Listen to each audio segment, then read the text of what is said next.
एकदा आपल्या ॲग्रो सोल्युशनमध्ये सर्व शेतकरी बांधवांचं मनापासून स्वागत करतो. शेतकरी मित्रांनो, आले पिकामध्ये सध्या आता 45 ते 50 दिवसाचे आलेचे प्लॉट झालेले आहे आणि प्लॉटचं जर्मिनेशन हे सगळ्यात 100% आता सगळ्या शेतकरी मित्रांचं झालं आहे. आणि बऱ्याच ठिकाणी शेतकऱ्यांचं काय झालं आहे शेतकरी मित्रांनो, की आले पिकामध्ये पिळीचा प्रादुर्भाव हा खूप मोठ्या प्रमाणामध्ये सध्या शेतकरी मित्रांना हा भेडसावत आहे आणि बरेचसे शेतकरी मित्र पिळ हा येतोय म्हणून कॉल करतात, विचारतात. आणि पिळीचं मुख्य काय कारण आहे शेतकरी मित्रांनो, की जेणेकरून हा पीळ का येतो आपण या व्हिडिओमध्ये आज सगळं सविस्तर समजून घेऊ.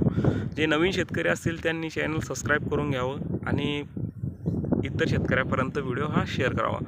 शेतकरी मित्रांनो, पीळ हा मुख्यत्वे दोन कारणामुळे हा आले पिकाला आपल्याला बघायला मिळतो. एक न्यूट्रिशनची डिफिशियन्सी आणि दुसरं शेतकरी मित्रांनो सूत्रकृमीचा प्रादुर्भाव.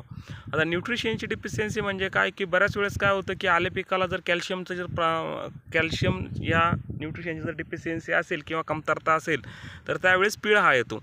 आणि दुसरी गोष्ट, आपण कॅल्शियम देऊन किंवा कॅल्शियमची पूर्तता करून देखील जर प्लॉटमध्ये पीळीचा प्रॉब्लेम हा जर सातत्याने भेडसावत असेल किंवा नवीन येणारा कोंब हा पीळ त्याला येत असेल तर त्यावेळेस लक्षात घ्यायला हवं की बाबा याला सूत्रकृमीचा प्रादुर्भाव झालेला आहे. आता पीळ येणं म्हणजे काय, आता हा माझ्या हातात हा फुटवा आहे.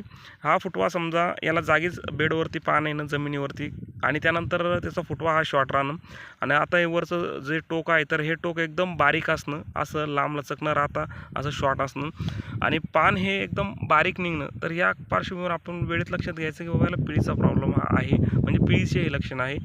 त्याचबरोबर आपण जर एक लक्षात जर घेतलं तर याला सूत्रकृमीमध्ये बरेचसे आपण सुरुवातीच्या काळामध्ये जैविकमध्ये पण सूत्रकृमीसाठी आपण जे आहे तर औषधांचा वापर हा करू शकतो, जैविक बायो फर्टिलायझरचा. त्यानंतर आपण केमिकलचाही याच्यामध्ये वापर हा करू शकतो. तर जैविकमध्ये जर आपल्याला वापर करायचा असेल तर आपल्याला त्यामुळे सुरुवातीला जे आहे तर आपण पॅसिलोमायसिस नावाची जी जैविक बुरशी आहे तर याचा आपण बरेच शेतकरी सुरुवातीच्या काळापासून वापर करतात. त्याचबरोबर जे आहे तर ट्रायकोडर्मा आणि सुडोमोनासनी सुद्धा थोड्याफार प्रमाणामध्ये जे आहे तर हे सूत्रकृमी आहे तर हे कंट्रोल होतात. सूत्रकृमी म्हणजे काय शेतकरी मित्रांनो, निमाटोड.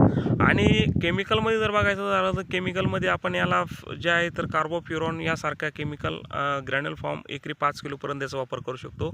त्यानंतर आपण जे आहे तर वेलम प्राईम सारख्या औषधाचा वापर करू शकतो. त्यानंतर मार्केटमध्ये आणखीन केमिकलमध्ये बरेचसे आहे तर त्या प्रोडक्टचा आपण वापर करू शकतो, जेणेकरून आपल्याला त्याचा लॉंग टाईमपर्यंत त्याचा रिझल्ट हा मिळतो.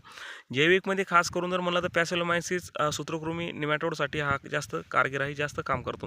आता आणखीन पिळीबरोबर काय होतं की प्लॉट सातत्याने पिवळा पडणं किंवा पानाचं जे आहे तर पानं पिवळे पडणं, त्यानंतर पान पिवळे पडल्यानंतर जे आहे तर ग्रोथ न होणं, करपा येणं यासारख्या आपल्याला अडचणी या प्लॉटमध्ये बघायला मिळतात. तर त्या पार्श्वभूमीवर आपण वेळेत लक्षात घ्या, जर पिळीसारखं जर आपल्या आले पिकामध्ये जर बघायला मिळत असेल किंवा तशी लक्षणं आपल्या प्लॉटवरती जर बघायला मिळत असेल तर आपल्याला वेळेत त्याच्यावरती नियोजन करणे फार गरजेचं आहे. शेतकरी मित्रांनो, व्हिडिओ आवडल्यास लाईक शेअर सबस्क्राईब नक्की करावं.